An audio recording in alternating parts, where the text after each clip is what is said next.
Okay, I broke the torque with the breaker bar on all these bolts. There's a lot of torque. So you want, like I said, you want to leave at least the opposite sides of two of these bolts just loose and leave them in when we go to knock this ring gear off of here. So let's go ahead and remove these bolts.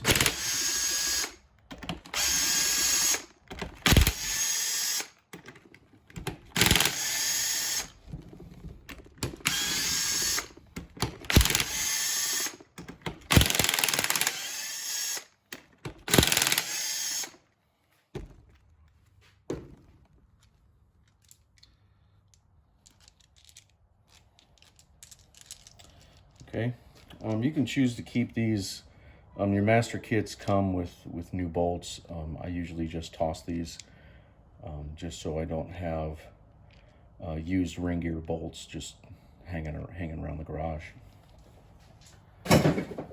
We did run into a situation, Ran 4's Jeep, where one of the ring bolts broke inside of the ring during torquing, right? So when we were torquing them, one of the bolts broke. We were able to get the bolt out, and then ended up putting all new bolts in except for the one that broke. We just put an old bolt in there, which is fine. I just don't recommend using a whole set of old bolts.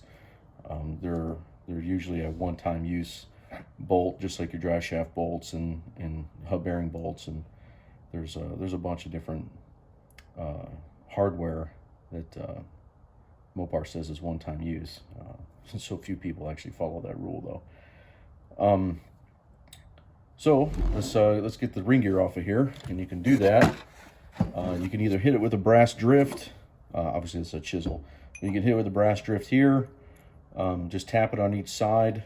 But since we're replacing this, you can always just use your sledgehammer and just tap it a few times, and she'll come right off. Just like that. And the two bolts held it up there for us. Now we can take those out. And just toss these in the trash as well. And there you go. So there's a factory Rubicon ring gear. And you can hold on to this if you want. You can, obviously do whatever you want with it. Sell it. I usually they either go in the trash or I just give them away if they're mine. These right here will go right back to the customer, right back to Steven, and Steven can decide what he wants to do with his old parts. So let's just set this aside over here. Since we're done with that, we'll clean up our carrier a little bit. We'll inspect it, make sure there's no obvious fissures or cracks or issues with the factory casting, which I have yet to see with the JL. Some of the earlier model JKs and TJs, and so, depending on if it's been wheeled or not, some of the older Dana 30s will have carrier problems, but these things are beefy. These new Dana 44s are pretty stout. So we'll just take this guy and clean it up a little bit. Now the ring gear mounting face, you'll see that as you wipe it, it doesn't come completely clean, right? So you're gonna have to get some chemicals out to clean that. And the reason for that is during the machining process, it actually machines these tiny little lines into the ring gear face as part of the machining process. So you gotta get some acetone or some cleaner and get in there and clean that stuff out. You absolutely have to make sure that there's no debris between the new ring gear face and the carrier face when you put them back together. That way, you run into problems with shimming and with your pattern if you don't recognize that there's a piece of metal or debris between the two faces. They just won't sit flush, and that'll cause all sorts of problems if you don't catch it on the pattern.